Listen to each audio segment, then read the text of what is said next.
The Lunaverse by Rainbowdoubledash. Episode 14 by Rainbowdoubledash. Tales of Ponyville. Chapter 6. With Love and Care. If somebody told me when I was a foal that I was going to grow up to be a male bear, I wouldn't have believed them. I knew exactly what I was going to be. A Wonderbolt. Yes, I had stray members, but I was going to be such a great flyer in spite of it that the Wonderbolts were going to let me in anyway. Not that I was in any way, shape, or form training to be a Wonderbolt, of course. Fools have dreams like that. We're going to get everything we've ever wanted without ever putting any actual effort into it. Wonderbolt, Venturer, Princess, it all boils down to fantastic dreams, totally unrealistic desires. That's what makes them so fun now, isn't it? Just daring to imagine, daring to dream, believing beyond reason, ignoring the obstacles in our way, and aligning the stars with our bare hooves. There's no one point when we realize the folly of our dreams. We just gradually begin to understand that the world doesn't bend over backwards to accommodate us. That we have to work for what we want. Have to set realistic limitations on our goals. Be careful with our bits. Be mindful of our faults and vulnerabilities. We gradually wake up and take stock of where we are and work with what we have. The dreams are still there, but they're tempered by doses of reality. We settle on things like becoming a weather captain, or teacher, or a general manager of chain stores. Sure, they're not as amazingly fantastic, but they're what we can achieve.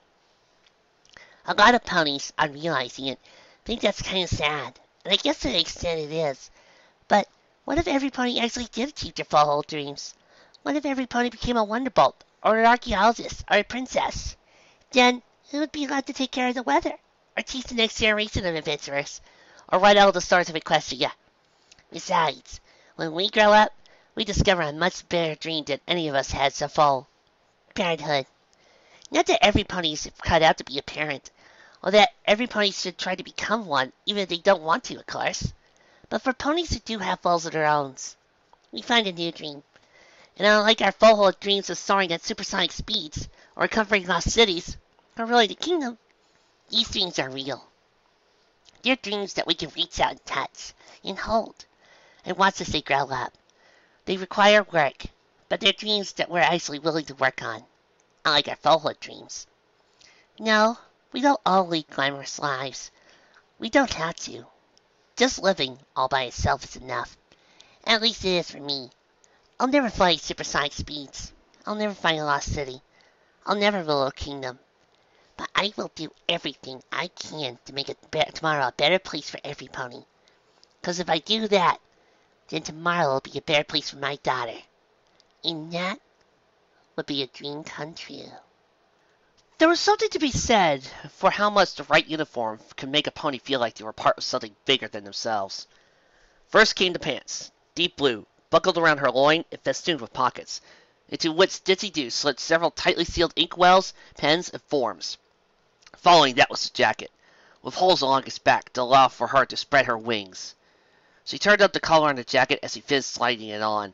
Next came the saddlebags, well worn but sturdy, currently empty but soon to be brimming full of letters, parcels, to be delivered to the mares and stallions of Ponyville, and expertly designed to not interfere with her wings if she chose to fly while delivering the mail. Nearly suited up for the day, Ditsy-Do preened her feathers, ran a brush through her mane, tied it back so that way she would be out of her way, and last but not least, reached for her. Ditsy-Do frowned when her hoof reached for her out for her hat, but came up empty. Glancing at the spot where she set it down in confusion, she turned around and found the hat easily enough, as it was sitting on her daughter's head. Dickie-Doo was smiling at her mother, and gave a quick salute after a moment, though the action made the hat fall from her head. "Duh!" It didn't matter how often Ditsy saw the sight of her daughter wearing her male mare's hat. It was adorable every time. It would always be.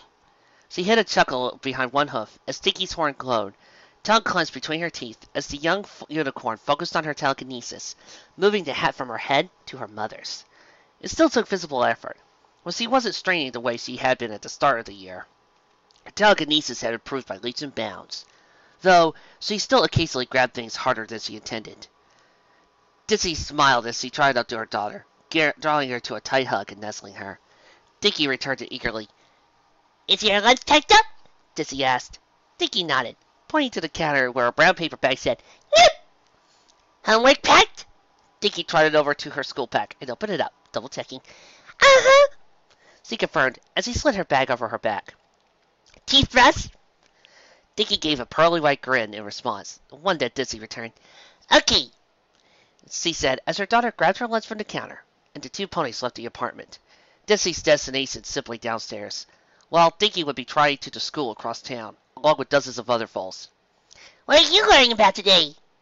Dinky scrunched her nose a little as he remembered the lesson plan. Well, in math, Miss Shirley is teaching us about multiplying and dividing fractions. And in history, we've been learning about the creation of the hippogriffs. And, in social studies, today we're supposed to be learning about key marks. Dinky's nose scrunched a little more at that. I don't know why. I already know all about key marks. Oh? Dizzy asked. Well, what makes them? Dinky smiled. When a pony discovers his or special talent. Yes, but I mean what actually makes them. How come all animals don't get them? Or other races, like griffins or buffalo? Do you feel a unicorn considered that for several long minutes?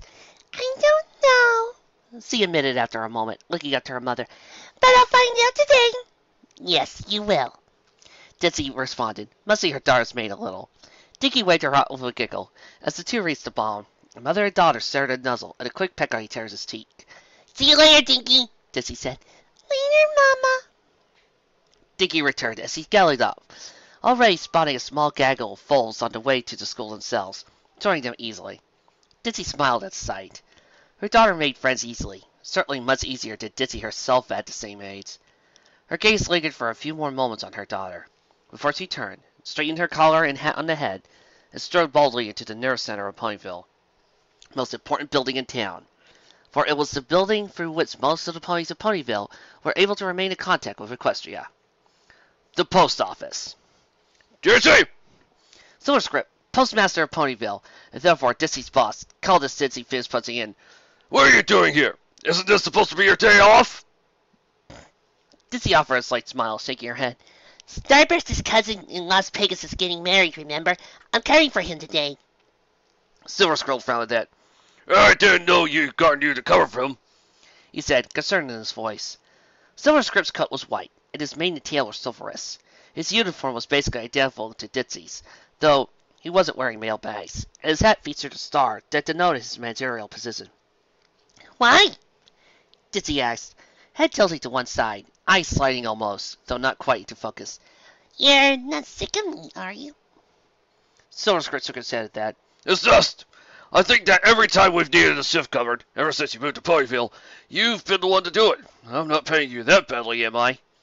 Dizzy glanced, holding up her hose. No! She exclaimed. No, boss. I mean, technically, besides you're not paying me, the Postmaster General at Canterlot is, but the pay is just fine. Silverscript's concern didn't seem to fade as he ruffled his wings. I'm just worried that some of the other male ponies are coming to you whenever they need time off. Since they know you won't say no. I said no, Dizzy objected, as he trotted past Silverscript towards the mailroom. I said no to Leroy Winkins last year.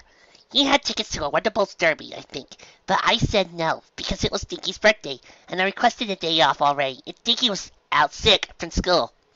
She made the quote Moses with her hose as she said that. Education was important, but birthdays only came once a year, and they shouldn't be wasted in the classroom. Well, okay, but that's a special occasion, Silverscript pointed out, as Dizzy and he entered the mailroom. All the various letters and parcels had been sorted the previous day. Dizzy had done a significant amount of that, in fact, though she wouldn't be doing that today. Instead, simply focused on making the deliveries. She began to load up her mail bags. When was the last time you tried to take a day off? Apart from that thing with the princess a few weeks ago. That is, that doesn't count. Dizzy Dew paused at that, frowning a little as he took in a breath, and then let it out slowly.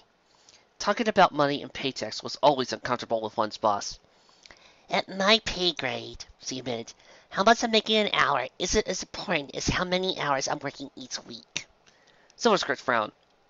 You get the same hours as every pony else. Most every pony else have roommates, or live with their parents, or otherwise don't really pay rent, Dizzy pointed out.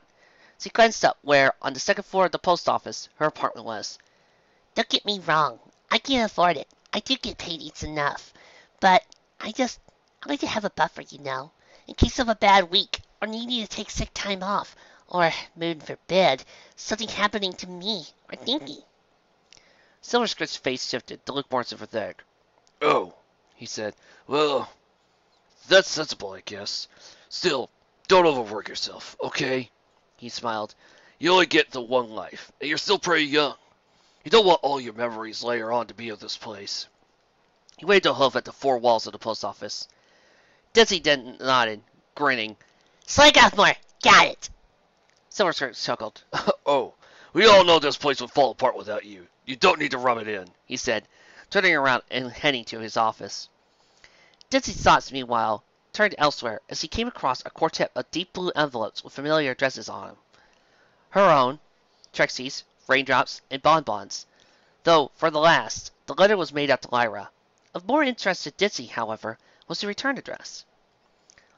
Her Majesty the Princess, Catalot Castle, Catalot CN 10100. Dizzy blinked a few times at the sight. After a moment, she let her stack of letters for a moment, and wandering over to another's route and rifling through them until she found a fifth deep blue envelope addressed to Charlie, and a sixth for Carrot Top in another pile. Who? She said, returning to her original pile and taking out her own letter, opening it after a few moments, pulling out something that felt like parchment but looked like silver, which further began to glow like moonlight when it was removed from the envelope. The text on the parchment elegantly curved, in dark silver ink rather than black. Dear Dizzy, in recognition of your heroic bravery and the services performed to protect the safety of the Kingdom of Equestria and all of its citizens, I, Luna, was to personally extend you to an invitation to attend this summer's Crime Gallery Gala to be held at Catalot Castle on Saturday, July 10th, beginning at 8 p.m. This letter shall serve as a ticket for entry for yourself and up to one guest. Please do not hesitate to contact me through Trixie if any special considerations are necessary for you or your guest of choice. RSVP, signed, Luna Equestrius! Luna Equestrius, Princess of Equestria. Bring your own filly. Jessie stared at the letter in her hose, blinking a few times. Boss? She asked. Silverskirt asked from his office, looking up from some paperwork he had just begun. I think I'm gonna be needing to requesting some time off. Despite the fuss that Silverskirt had made considering Dizzy taking Starburst's shift, it was actually going to be a very short one, from the looks of things. Though Dizzy did get Silverskirt's permission to take Carrot Top and Charlie's letters, so she could start delivering them personally once her shift ended. They made excellent capstone to a day that had so far gotten off to an amazingly good start. After finishing double-checking her loads and packing up, Dizzy sallied forth, head held high and scarcely aware of the weight on her back, as she set out for the start of her route. It was a circassious one, starting at the north of town and winding counterclockwise through Ponyville streets and buildings until coming up to stop at a residency of the representative of the Night Court of Luna, Trixie's house, because it moved through such a densely populated area, as compared to, for example, delivering mail to the farms. The route also wound its way back to the post office a few times. Strictly speaking, it would have made more sense to divide the route out further between several ponies, but the post office didn't have the pony power, and it was hardly more than one pony can handle. Like all the routes in Ponyville, it was relatively new, having been installed only a few months back after Silverskirt had finally convinced the Postmaster General to approve his updates to the routes through the whole town. Despite this, Dizzy already knew the route, and every pony on it, like the back of her hoof. Her first stop was Pokey Pierce's house. She hadn't talked to Pokey as much as she would have liked, but she knew that he was Trixie's personal assistant at the residency, and also quite likely the reason why any work ever got done there. Trixie herself by nature being, to put it bluntly, lazy, or at least easily distracted from doing actual work in favor of whatever she felt was doing at the moment. Pokey Pierce lived in a two-story townhouse, one of the several dozen that had been built over the past 20 years or so to accommodate Ponyville's growing population. Unlike the center of town, where the first floors of homes tended to do double duty as a shop with the resident of the building living on the second floor, these townhouses were actual houses through and through. Dizzy opened her mail bags, pulling out Pokey's mail after a few moments of searching. She found letters, and one parcel labeled Huffington Hoof Care as its return address. The parcel was too big to fit through Pokey's mail slot, meaning that she had to knock a few times on Pokey's door. And then fizzing out a clipboard for him to sign and a pen and inkwell with which to perform the deed. After a few moments of waiting, the door opened, revealing a blue unicorn stallion with a wavy silver and blue mane tail and a cueing mark of a safety pin. Pokey's most defining feature, however, was his horn. It was easily a third again, as long as was average for a unicorn stallion of his height, and was sharpened to a perfect point. She had heard it described as magnificent in the past, and it definitely seemed like an apt description. Hello, Dizzy said brightly. Package for you. Oh? Pokey asked, taking the package in his telekinesis and looking it over. His face fell when the label in return address. Oh, well, that's good. Dizzy blinked a little as Pokey used his telekinesis to further grasp Dizzy's clipboard and provide a pen and inkwell, dipping the pen's point and then saying, Problem? Pokey grimaced, glancing a glance upwards from his horn. Nothing, he said after a moment. Well, this was odd. Dizzy might not have known Pokey very well, but she did know he was normally much more talkative and sociable, even at this time of day. Are you, Dizzy asked, considering how to phrase things delicately, having horn problems? Pokey's eyes widened at that. What? He demanded. Dizzy held up her host. Well, there's obviously something wrong, and you looked at your horn, so... Pokey considered Dizzy, who put in her best talk-to-me face. Half of being a mail mare in a small town like Ponyville, she had discovered, was being able to listen to Pony's problems. Not necessarily to solve them, or to even give them any real advice. But sometimes, ponies needed some pony to talk to. Some pony they saw every day, and whom they trusted, but whom they didn't actually know all that well. Of course, this wasn't Dizzy's normal route, but the uniform all by itself went a long way, as did the fact that she was somewhat familiar with Pokey's already. At length, Pokey relented. Okay, he said, rubbing a hoof on his forehead. Trixie and I had a little fight, sort of. Dizzy blinked. Trixie was one of her best friends, but she was also incredibly abrasive at times, and difficult to put up with. About your horn?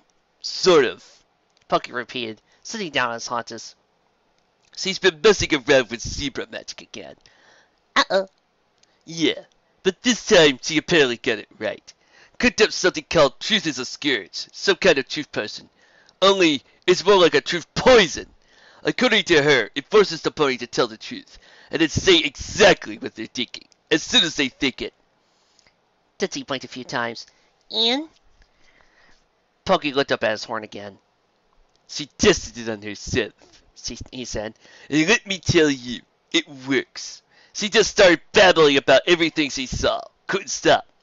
Of course, then she looked at me, and apparently that made her start saying, let me see if I can remember. He thought for a few moments, before doing a surprisingly good imitation of Trixie's Canterlot Lit. Oh, Pokey, I don't think you should be here right now, because I am going to start telling you just how weird your whole horn assessment really is. Dizzy blinked. That's not really that bad. I mean, seriously, pierce the heavens with your horn, you don't have wings, and what does that even mean anyway, because you have a long horn doesn't mean anything. And by the way, how does a safety pin cutie mark in any way relate to perseverance? You just have an enormously sharp horn because you spend all your free time polishing and sharpening it, and frankly, I think you're thinking about something else when you polish it! Dizzy stared. Pokey stared back. She went on for some time, he added, but it became mixed with her trying to remember how to dispel the parcel's effects. Then she gave me a few days off. He looked to his parcel and sighed a little. I always thought my cutie mark was perseverance. I mean, I got it after I managed to split a board in half with just my horn. I had been trying for weeks, building up a tolerance. Unicorn horns aren't really meant for stabbing, see? And when I pulled off, I was so happy and got my mark. But now, I'm wondering if Trixie's right. Maybe it's not perseverance. That my special talent is just having such sharp horn. Dizzy grimaced. The entire point of a cutie mark was that it manifested when you realized what made you happy. Meaning that it took a lot to make a pony doubt their mark. But if it happened, it meant that the pony was fundamentally doubting who they were. Never a healthy prospect. She carefully weighed her next words. Why not both? She asked. Pokey looked at Dizzy, frowning. A pony can't have two special talents, he objected. Dizzy shrugged. But the special talent might encompass a bunch of things, she pointed out. A pony with a special talent for carrot farming, for example, has to be good at watering and plowing their fields, planting and tending to her crop, knowing when and how to harvest. And besides, Dizzy said, straightening up a little, my special talent is feeling air currents and breezes. But I think I made a pretty good male mare. My special talent isn't my only talent. Pokey seemed to be a little assuaged at that. Dizzy pressed on. The way I see it, she said, either your special talent is perseverance, and all the work and time and effort you put into your horn is indicative of that, or else your special talent is how sharp your horn is, and you're talented at perseverance, at seeing anything through to the end, racing any goal, climbing any mountain. Stabbing right to the heart of my problem, Pokey intoned, then louder, tearing up noticeably. Slicing through any kind of obstacles put in my way, boring through to the other side. Exactly! Dizzy exclaimed, wing-slapping a few times in happiness at her success. She decided to let the hurricane of puns slide. Clearly he was feeling better, and so had earned them. Pokey Pierce stood, one hoof raised to the sky. You're right. It doesn't matter what the dumb picture of my flank means, because no matter what, my horn is the horn that will one day pierce the heavens! Dizzy nodded, and as for Trixie, she said, you said herself that she was under the effects of a truth poison. She paused, thinking as she tapped a hoof to her mouth. Let me put it this. See my eyes? She raised her two front hoofs, pointing at her eyes and how they wandered on their own accord. Currently, her left eye pointed at Pokey, while her right one was looking down at the street. What do you think of them? Pokey blinked a few times at that. He said, they're yellow. Dizzy frowned. And? Wandering, he said cautiously. Dizzy nodded. And what do you think about that? Pokey looked like he was sensing a trap ahead, but had no idea how to avoid it.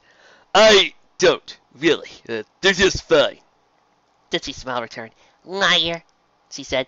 They're weird. You know they're weird. You just don't want to hurt my feelings. And you feel bad for thinking that they're weird.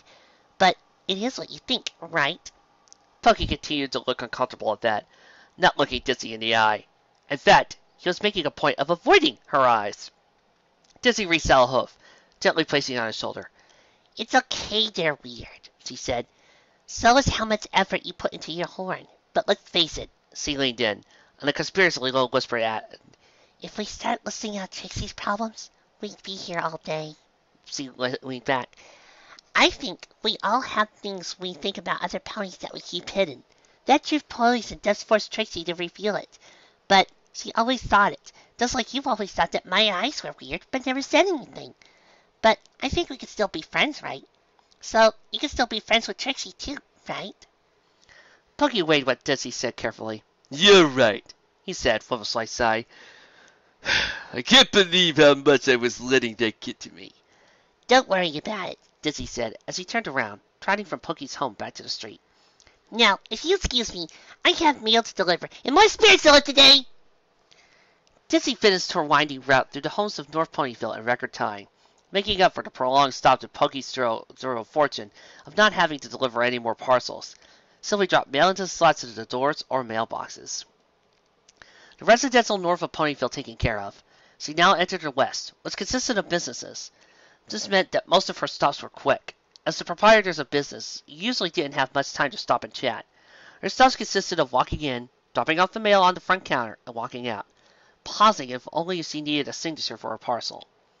The spring to her step faltered a little, however, when she found herself standing outside the next stop.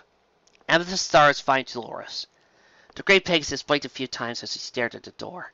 It was wood, but with a frosted glass window on the front that had the store's name on it. When she had been a younger mare growing up in Philly, Dizzy had made a mistake of a nearly catastrophic proportions. She conducted an affair with a unicorn named Castor Cut, a unicorn who was already married, though his marriage had been failing, and who had a daughter who was nearly old as Dizzy to herself. Dizzy had known this, and hadn't cared, too caught up in the affair, the passion, the thrill, not caring about the potential consequences. At least, not until she became pregnant. Castor Cut had broken off the affair at that, and Dizzy, despite herself, let him. Even hoped that he passed up things later with his wife, and that things had ended there, but they hadn't. Dizzy's parents had found out. Of course they found out, and they dragged her to Castor Cut's doorstep. They demanded, in front of his wife and Philly, that he take responsibility for Dizzy Doo and her unformed foal. And that short version of what had happened next was Dizzy had taken her savings and moved to Ponyville, looking to escape everything that had happened. Her daughter was the result of that affair, and though Dizzy would never in a million years regret having or raising Dinky, she did wish that circumstances had been better. Still, things had been improving, until Mrs. Star had moved to town. Castor Cut's daughter, her parents divorced, and the only slightly younger unicorn had moved to Ponyville, for much the reason Dizzy had, not knowing that Dizzy was already living there. It had nearly ended disaster for all ponies involved, but Dinky, bless her heart, had been able to start a sort of reconciliation between her mother and half-sister.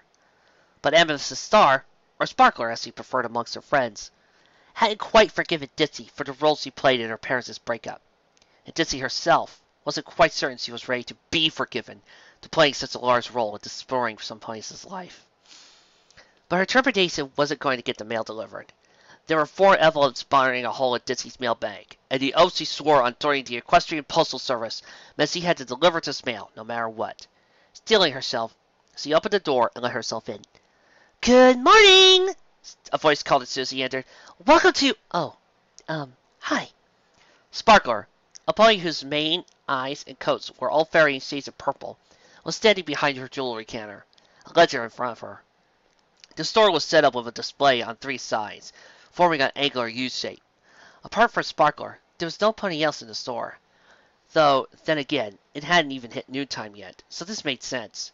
Sparkler had been wearing a smile as Dizzy entered, though it faltered when she saw Dizzy. Dizzy herself put on the best one she could muster at the moment. "Hi," she said. When thinking around, the two could be quite cordial, and as the little filly provided a common link between them. But otherwise, when the two were on their own, things tended to get tense. Mail call!" She trotted up to Sparkler's counter and pulled out the envelopes from her bag. Sparkler took them with her magic, easily grabbing the opportunity to look at the addresses and paper rather than Dizzy. "Where's Starburst?" "His sister's getting married in Las Pegasus," Dizzy responded. "I'm covering his rig today."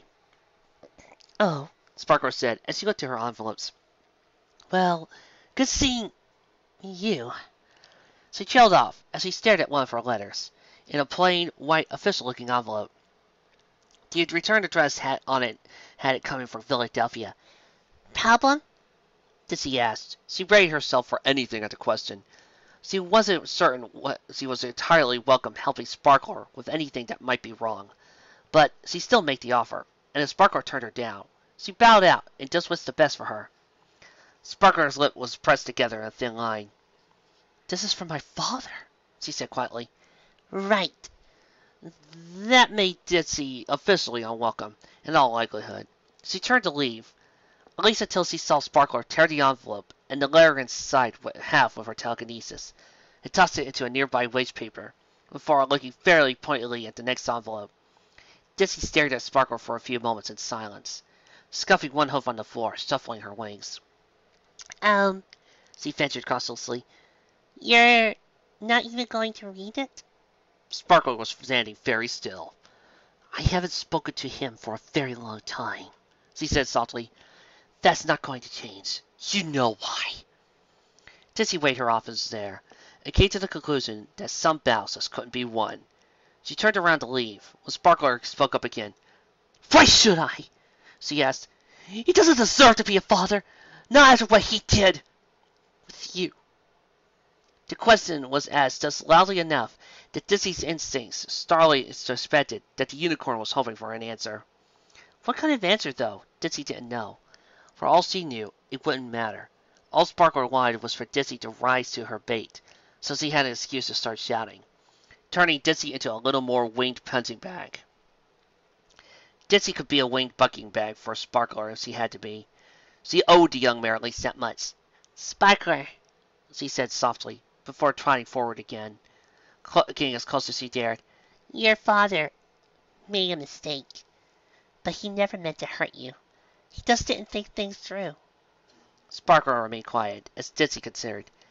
"I didn't really get along with my own parents either," she continued. "I mean, not after I became pregnant. I spent a few months trying to hide it, and when my dad found out..." She breathed out a long sigh. Well, you were there. Yes, I was, Sparkler hissed. Dizzy flinched. I didn't want to do that, she said. I accepted that your dad chose your mom and you over me. I figured that's what he was supposed to do. But my dad and mom, they got so angry. They weren't thinking straight. So they decided to drag me to his door and basically tried to shame him into choosing me. Showed me off like I was some kind of... Her front hooves were raised, held out before her like she was trying to crush an apple between them. Words failed her, however, and after a moment she sighed. Well, I moved out to Ponyville after that.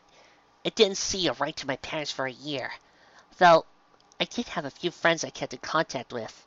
So my parents knew where I was, but I just threw out their letters too. Sparkler stared intently at her own front hoofs. My dad's a construction worker, Ditsy said, in Philadelphia. And one day, just a few months after Dinky was born, my mom showed up on my front door and told me he was in an accident. Sparkler's eyes shot up at that, looking into Ditsy, the implications cutting through her own personal feelings. Was he? He was okay, and he's fine now, Ditsy said.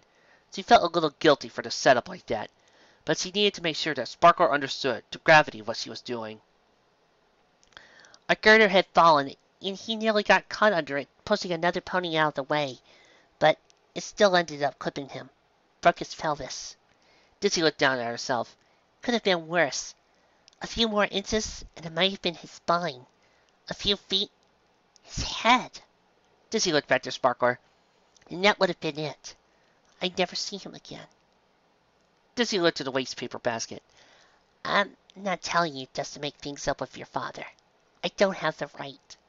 But you shouldn't just ignore him, because you only have the one dad.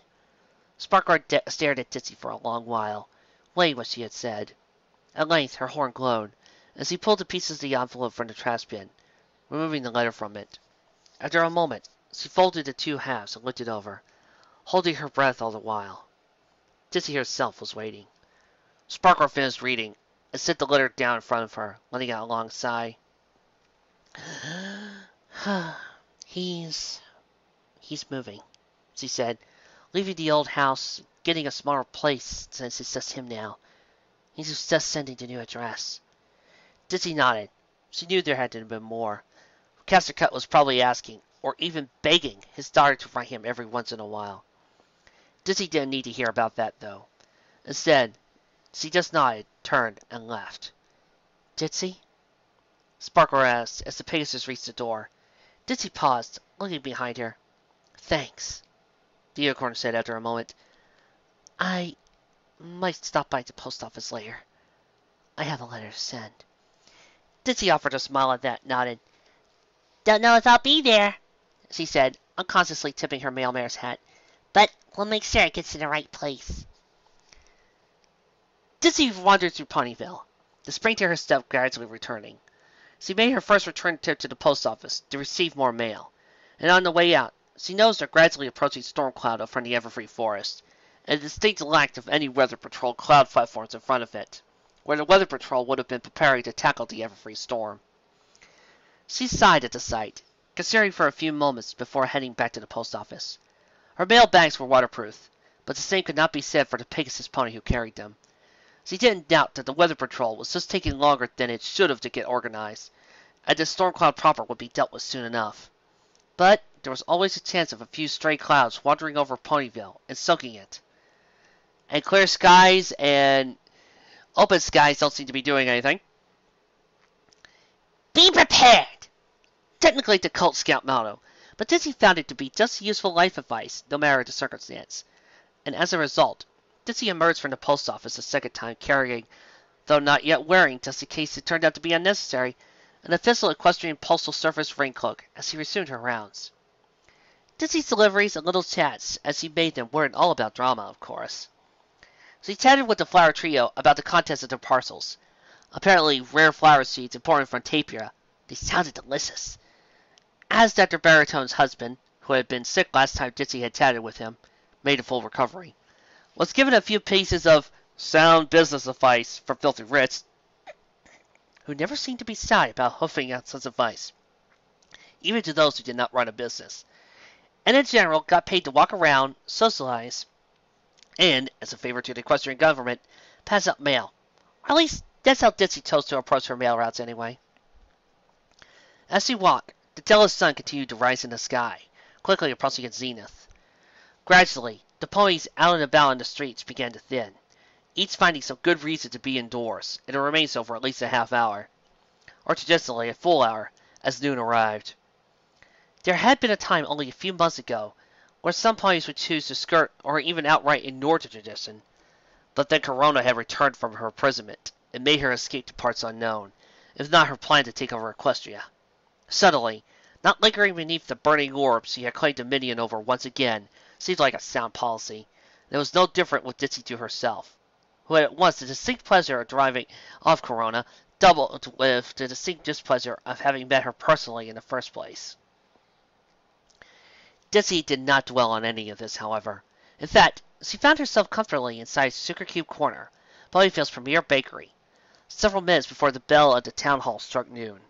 Immediately on entering, the scent of frosting and batter and good baking assaulted Ditsy's nostrils, along with the sight of a vibrantly pink pony standing behind the counter. Pinkie Pie, the apprentice baker that the Cakes had taken on a few years back. She was moving like a blur through the visible kitchen, from countertop to oven so fast that Ditsy almost thought she saw multiple Pinkie Pies. Served on a silver spoon, toss a fig and save the day, and oh! Ditsy do! Hi! Pinkie exclaimed. She had been singing to herself, but stopped when she saw the male pony, looking up from her work and waving one hoof, though it was simply joined by a second. Hi, Pinkie! Ditsy said, trotting up to the counter, lest she have to deal with Pinkie, actually leaping over to fully greet her. It had happened before.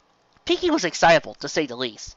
Sometimes Ditsy suspected her having such easy access to sugar was not entirely the best idea. Pinkie didn't make use of her surprising acrobatic skill this time, though she did bounce over to the counter with a beaming smile on her face. No! For the Cakes! Or is there any for me? Anything for Bob? Ditsy fetched out the letters and one magazine for Sugar Cube Corner, checking them.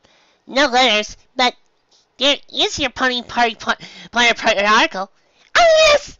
Pinkie exclaimed, exuberantly as he took it for Ditsy's hooves, immediately flipping it open and pasting to write, This is my favorite magazine!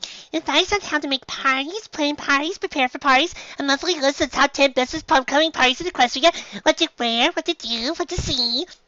She went on for a little while later, even as she signed for the magazine delivery, never stopping, despite having a mouthful of pen at one point. Ditsy just smiled. Constant exposure to Pinkie Pie could begin to grate on any pony's nerves, but in small doses, it was difficult not to catch her positively potentiative fever. Though, I'm actually going to a party in Canterlot soon myself, she said, smiling wildly. 10th of July, the Grand Galloping Gala! Pinkie exclaimed, leaping backwards and throwing her four hooves high into the air, eyes lying. She lost her balance for a moment, falling backwards, but easily rolled with it, and came up on all four hooves and shouting forward again. You have a ticket to the Grand Galloping Gala! How does he get it? Oh wait, never mind, Element of Kindness, save Equestria. Duh! I was an element, I get an invitation! Ditsy had heard about what the gala was typically like, for non-politicals anyway, from Trixie. She had a feeling that Pinkie and the gala would mix like oil and water. She settled on simply nodding. Do you mind if I lay out the sun in here? Ditsy asked, after she tucked away her clipboard. Pinkie shook her head. Of course you can! I never turn out a pony and just let this get sunstroke! She paused, putting a hoof to her mouth. I feel like I'm forgetting something. Cupcakes! She turned around quickly, dancing back towards the oven, and freezing it just as an egg timer nearly went off. Within moments, the pink pony was removing several trays of baked goods from the oven, setting them all to the side to cool off. It was likely the last batch she'd been cooking for a while, given the sheer unlikelihood of getting customers for the next hour. Well, apart from Ditsy herself, as long as she was here for the next hour, she was supposed to might as well take her lunch break. Oh, Takala, you are so lucky! Pinkie exclaimed as he came galloping back, after finishing with the oven. It's the most amazing, incredible, tremendous, super fun, wonderfully terrific, humongous party in all of Equestria! I always wanted to go! Ditsy Sue sensed a song and dance coming on. Indeed, Pinky began spinning around, shaking, and generally bouncing behind the counter, to a tune only she could hear. Oh, the Grand Gallery Gala is the best place for me. Oh, the Grand Gallery Gala is the place for me. Hip hip hooray, it's the best place for me, for Pinky. Pinky turned to look at Dizzy, eyes wide and starry. With decorations like streamers and fairy lights and pinwheels and pianos and pickuses, with games like sugar games and Sundays and sunbeams and sarsaparilla, and I get to play my favorite game of most fantabulous fabulous games like Pin the Tail of the Pony. Oh, the Grand Gallery Gala is the best place for me. The Grand Gallery Gala is the best place for me. 'Cause it's the most galorific, super galorific gala in the whole galaxy. Whee! Dizzy blinked a few times, her eyes rolling of her own accord, as they tried to keep up with Pinky's movements. She knocked the side of her head a few times to remind him that it was all right they wandered, but not so fast, and not at the same time. I don't think it's a party like that, she said. Actually, from what Trixie's told me, it's more just bumping shoulders with a lot of high society ponies. Talking and drinking a little, hors d'oeuvres, that kind of stuff. Pinky stared at Dizzy for a few moments as he considered that. Yikes! She said, I always thought that the Party Pony Planet periodical put that there because the gala was too amazingly superific, and if we feel just how amazingly superific it was, then every pony would go, and there'd be lines outside Canterlot, and ponies tried to get in, and they'd try to run out of bread, so Luna would have to get to eat cake, but that would just get every pony mad, because there's never enough cake unless I'm picking, and then every pony would rise up, and overthrow the government! What's this article here? Cheese Sandwich does it again. Who's Cheese Sandwich? Dizzy stared at Pinky. Pinky stared back. Something like that. She offended, let out a long, drawn-out sigh. I wish I could get good to go. Get me there, and I guarantee I could turn that board fest into the most ultra-fun party that's supposed to be in 5 minutes. Some part of Dizzy's mind reminded her that she was allowed one guest. The remaining parts of Dizzy's mind fell upon that part and trampled it underhoof until it apologized for erasing the subject. Not for the sake of those in attendance, for as much as Pinkie Pie herself, and to stave off what would happen if she did end up there. Pinkie Pie could really turn it into one of her own parties in 5 minutes. Then, Dizzy strongly suspected that in 10, she'd be thrown in a dungeon. In her mind's eye, Dizzy specifically saw Luna doing the throwing, wearing, in addition to her own crown, an overturned cake. She stifled a laugh at that, looking at Pinkie. Maybe you can throw a party here in Ponyville instead, she said. Make it as ultra awesome as you want without worrying about rubbing on any of the stuffy Canterlot nobles that way. Pinkie was silent for a moment as he processed that. Dizzy strongly suspected that Pinkie Pie was much more intelligent than she seemed at first glance, and was probably now crunching the numbers and doing figures in her head. Number of ponies in Ponyville, cost of party supplies, amount of eggs needed for batter to make the cakes, how many sheets of paper needed to make the confetti and streamers, and then all of these numbers multiplied several times over in order to make it a worthwhile Ponyville parallel to the gala.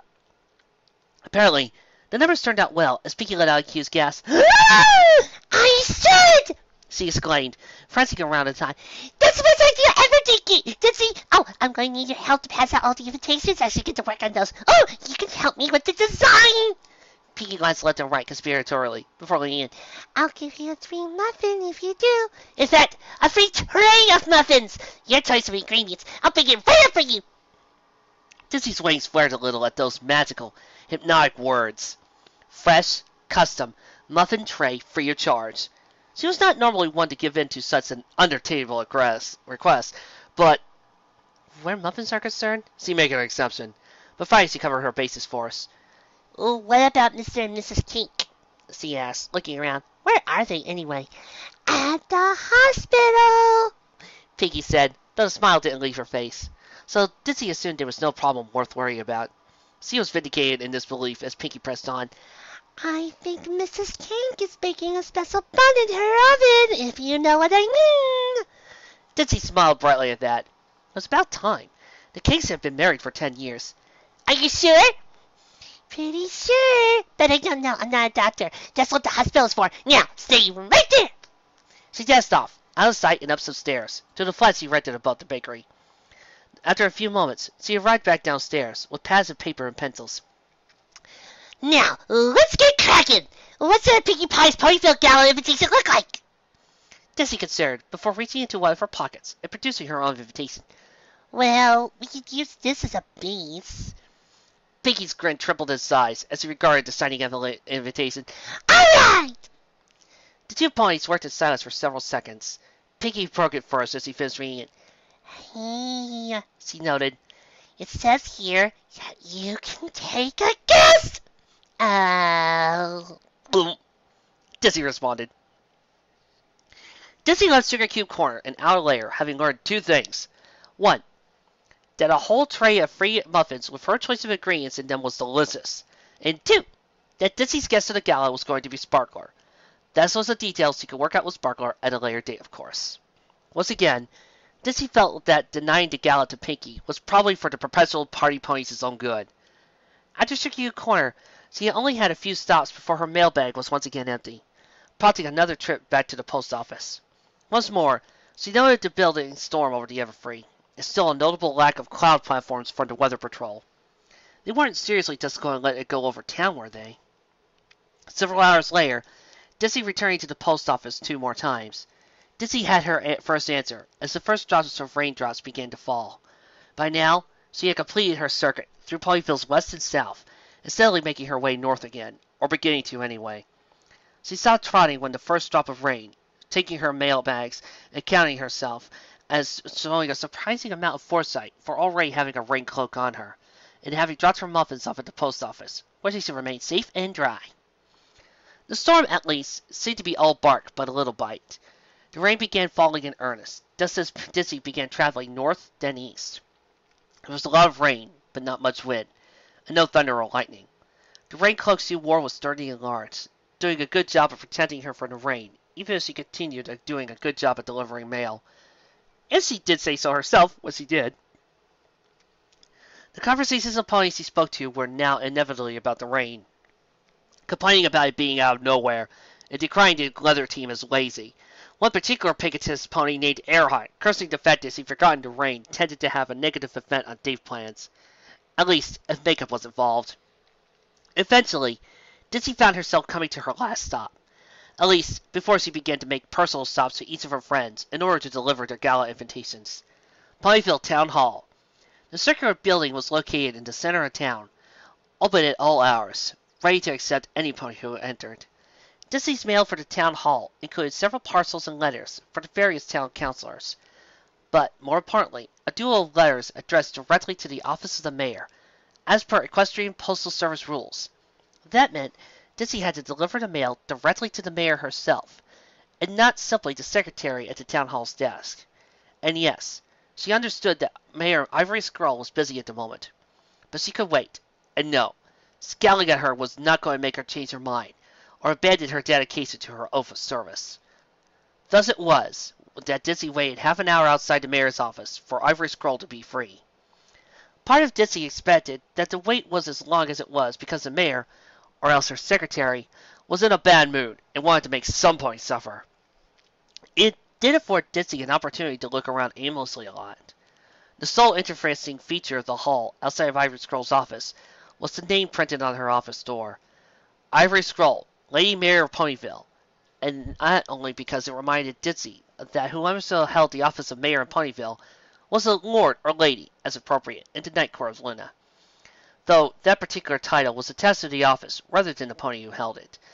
It was significant only in that it was a minor fact, likely to one day win Dizzy a game of Trivial Pursuit. At length, the mayor was finally free, and Dizzy trotted to her office. Ivory Scroll decorated in reds and greens, giving her office a surprisingly festive appearance, though the pony sitting behind her desk seemed to be anything but, as he alternated between writing out something on a ledger and glancing out the window at the rain that was pouring outside. Dizzy offered a sympathetic smile as he approached the desk, getting out her mail. Long day? She asked. Ivory Scroll let out a long sigh at that. More like the day before a long day, she said. At her desk was a steaming cup of coffee, which she took a long swig from, with such relish that Dizzy suspected something a mite stronger than milk or sugar was flavoring it, though Ivory Scroll didn't yet to appear drunk, or even buzzed. This rainstorm from the Everfree out of nowhere is criminally negligent! Dizzy blinked. Really? she asked, as he set Ivory Skull's letters on her desk. It should be, the mayor responded, glancing over the letters, but opening neither. Instead, putting them on a pile on the right side of her desk. She ran her hose over her face. This is an election year, and Rainbowdash lets a storm just run rush on over us for no reason. Why now? We had a schedule. She submitted a schedule herself. Why didn't she stick to her own schedule? I'm sure there was a reason, Dizzy said conciliatory, flaring her wings a little. There could be a difference between the weather on the ground and the weather a few passes seen up. Maybe the winds up there are too strong, and Dash didn't feel like risking her patrol in the storm. Ivory Scroll glanced at Dizzy, considering. You think Huffington will buy all that? She asked hopefully. Huh? Huffington, Ivory Scroll hissed, like it was a foul curse. Huffington was one of the next towns over from Ponyville, along with Bridleton. Every time we've even had so much as a stray serious cloud flew over Ponyville, I did it to Huffington. Mayor Quillgrace has sent me a very angry worded letter accusing of me of not having any kind of control over my own weather team. And then he begins threatening to send over his weather patrol captain to teach Rainbowdash how it's done. Though, the way I hear things, she starts things, and then takes forever to finish them. Rainbowdash could take Stormy's... So, Dizzy said, stopping the mayor from going on a rant. I take it that a whole storm reaching Huffington will be even worse? Ivory Scroll stared at Dizzy for a few moments, and responded by taking another long draw of her coffee. Quillgrace thinks he's so great. Doesn't even live on the edge of heaven fee. The weather patrol eats us half of the town budget. Not my fault that his weather team is actually going to have to work for a change. Ivory Scroll continued, under her breath for several seconds. The only intelligible thing was the occasional drawn-out, simple hiss of Huffington, often accompanied by a slight hoof shake. Dizzy Dew rubbed a hoof behind her head. This isn't really Quillgrace's fault, though, she pointed out. Ivory Scroll's grimace. No, it's Rainbowdash's. I just know that she let the storm through. Probably didn't feel like waking up. It's easy for her. She can just move that fancy cloud mansion of hers higher. Some of us have to walk home. Another round of mumblings. Ooh, I'm going to pay for this comic question time. Don't you usually run unopposed? Doesn't mean I don't want to show support, the mayor suggested. Dizzy had to concede that point. Well, just get Rainbowdash up here and chew her out then, she said. In fact, the whole weather patrol team, or at least the ponies who were on duty today. Dizzy once said that, wondering if raindrops had been scheduled for today. She didn't want her friend to be chewed out if she didn't have to be. But then again, if she had a job and didn't do it, then that would have to happen. Ivory Scroll sighed. No point. I'm not their boss. Weather Patrol is running out of Cloudsdale.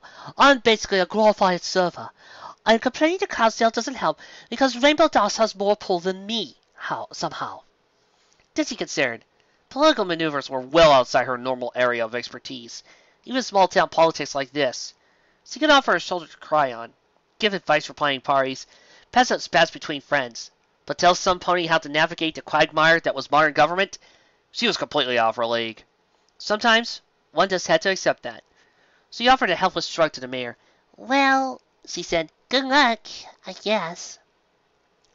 The mayor grunted a little, as though she did wave goodbye, as Dizzy trotted out of her office and toward the town hall's exit. Well, she had tried at least. Her official rounds for the day completed, Dizzy checked her mail bags and saw that the 5 remaining blue envelopes, along with her own already opened one, were still safely tucked inside the waterproof container. Her first stop on this particular route was easy. The residency of the representative of the Night Court of Luna, located directly across from the town hall. As she trotted over there, she noticed another pony approaching it as well, wearing a rain cloak as sturdy as Dizzy's own, and familiar orange tresses poking out from beneath her drawn hood. The other pony noticed their approach quickly enough, and smiled brightly as the two of them reached the front gate of the residency together. Dizzy! Carrot Top said, farmer an element of curiosity, brightly. How are you? Dizzy Dew offered a smile as he opened the front door to the residency. Oh, you know, the mailman said. Been spreading good cheer and good advice all around Ponyville today. You? Small trip with Rainbowdash and Fluttershy, Carrot Top said. It turned out pretty well, actually. Fluttershy is going to try and make it a monthly thing, in fact. Dizzy beamed at that. Great! She exclaimed, as the two reached to the door and opened it. I've been trying for years to help that mare. So, she's happy? The North Eye is happy, Carrot Top confirmed as they entered her residency, drying their hose on the mat before glancing into Trixie's office, where there was a 50-50 chance of finding the blue unicorn. Instead, what the two found was not just Trixie, but Raindrops, Cheerilee, and Lyra as well, all of them surrounding a pile of candy and looking like they had just diffused an incredibly awkward situation. Oh, is everybody really here? Saves me a few trips, Dizzy said heavily. Huh, what do we miss? The other four mayors waved them inside the office, once they'd taken off their rain cloaks. A lot, Trixie said. It's been an eventful 2 minutes.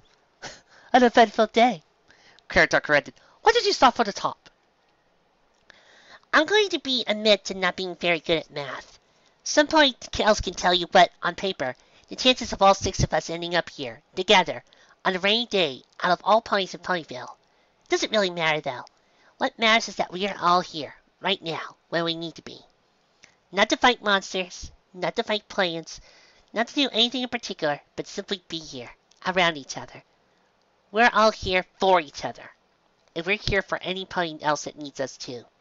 We can't always fix every problem, but we can try, and that's all that could be asked of us. Epilogue. So, my afternoon was consistent of convincing this one that I don't hate her, Trixie said, jabbing a hoof at Raindrops.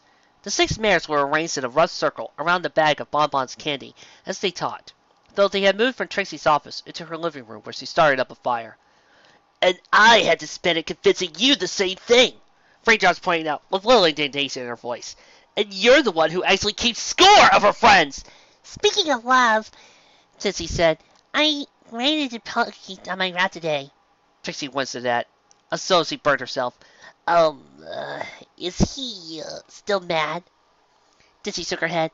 He knows you didn't mean to say what you did, and I pointed out to him that you've got plenty of quirks on your own that you can call you out on if he has to.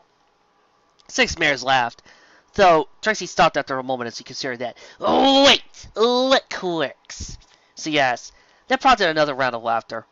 Trixie stopped enjoying herself for a moment, deciding that whatever her quirks were, they didn't matter right now. Speaking of you, Lyra said, looking to Raindrops, I didn't know you could sing. Raindrops' face reddened notably at that. Lyra and Cheerilee, on the other hand, kept grinning at her. We didn't catch it all, though, Cheerilee said. Just something about rain helping you to untangle? I don't know what you're talking about, Raindrops said quickly. No, I definitely heard it, Lyra said, then saying what she heard. Rain helps me to untangle all the things that... Raindrops stared at Lyra. Lyra then stared back. At length, the Pegasus sighed, looking down in embarrassment. Though I've bungled all my bangles, left my life twisted and mangled, the rains help me untangle all the things that trouble me. She sang softly. She sounded slightly when she heard some light host songs from the other 5 mayors. I like the happier version better, Lyra noted. Raindrops' blush deepened, though she was smiling a little at the praise. Me and Cheerilee heard it at Bonbon's, when you splashed down. Oh. Dizzy asserted. Which reminds me, I had to ask, why is it raining? Carrot Top cleared her throat. It's Rainbowdoubledash's fault, she said. She's put getting rid of a storm into a vote because she knew she wouldn't. She did it for Fluttershy. She figured the easiest way to get her to the spa was if there was no pony outside. Fluttershy could take rain, but she can't take his ponies.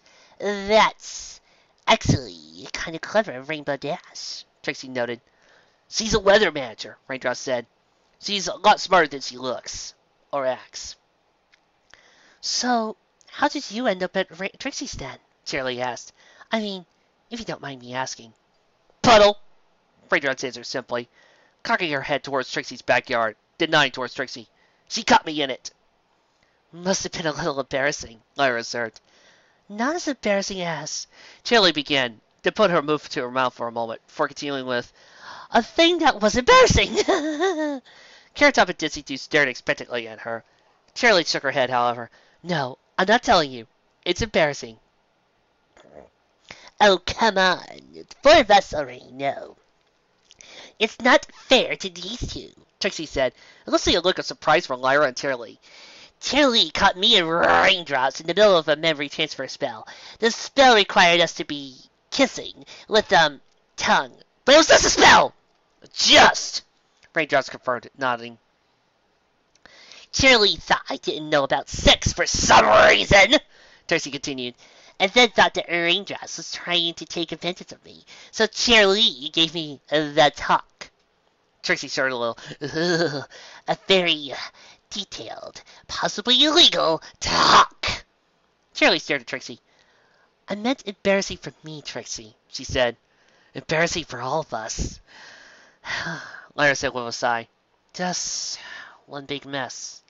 It's done, Trixie said. It's in the past. Bygones and all that. The four mares nodded. There was a moment of silence as they simply ate candy. It was broken, however, when Dizzy perked up. Oh, I almost forgot, she exclaimed, looking to her mailbags and opening them, pulling out the 5 midnight blue envelopes along with her own already open layer. These are for each of us. She passed it around. The room was soon filled with the sound of tearing paper, followed swiftly by the soft silver glow of the enchanted tickets. Yes! I've been waiting for this, Trixie said, smiling. Gala number 6, here I come! The gala! Lyra exclaimed, nearly at the same time, reading her letter ticket a second time, then a third. It's the biggest event in Equestria, and I get to bring a guest! She put her hose in her mouth. Oh, Baba's going to need a dress. I can surprise her with a dress. How do you surprise some pony with a dress? Charlie asked. Does he need to be measured for it? Lyra rolled her eyes. I know her dimensions, she drawled. Isn't the gala supposed to be boring? Raindrops asked. Trixie smiled. It's only boring if you're not there with any pony, Trixie said. Trust me, I know all about that. But us 6 together, this should be a blast. Dizzy smiled at that as she stood in stretch. Well, I'm still sort of on the clock back at work. I better go and punch out, then get home to Dinky. I have to go too, Lyra said, calm Bonbon down. One by one, the 6 mares stood, though Trixie would, of course, be remaining behind. She would still see them to the door, though. This was fun, Charlie said. Well, eventually it was fun anyway. After the horrible, horrible embarrassment, we should try to get together more often. Yeah, Raindrops agreed. There shouldn't have to be a crisis. How about same time next week? Carrot Top asked, looking to Trixie. Yeah, if that's okay. You'll have the Lotz's house. Trixie smiled. It wasn't her normal, wide put-on smile, but something far more simple, yet honest grin. Of course, she said. Maybe turn it into, I don't know, some kind of game night. I've got cards. I've got board games. Charlie answered, as everybody else stepped into the rain. She followed suit a moment later. It's a deal then, Lyra said. See you later. Later. Trixie returned, closing the door. She found herself still smiling, though she didn't stop herself as she returned to her living room. A glance outside confirmed it was still raining, and a glance inside confirmed that her fireplace was still lit. All that was missing was a book. A unicorn in a couch to read it. Trixie rectified the situation immediately, sitting down at her couch and telekinetically grabbing her well-worn copy of Don Ricciante from her bookshelf. Today was a good day.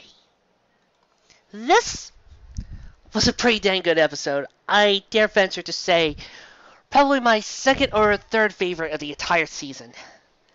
And why shouldn't it be? I happen to have a love for stories that are interconnected and anthology stories in general. Seeing how each one mixes and each one covers it up and how each one is linked, I love those type of stories.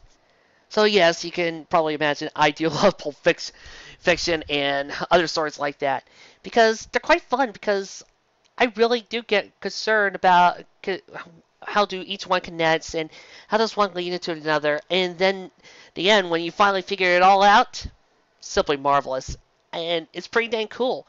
It's this type of storytelling that really gets me interested into how characters looks, and I think that's another reason why I love this episode so much. It's a character piece through and through. 6 individual character pieces for 6 mares that we really always need to look at. I mean, after all, we spent 15 episodes with them. We need more development, as always.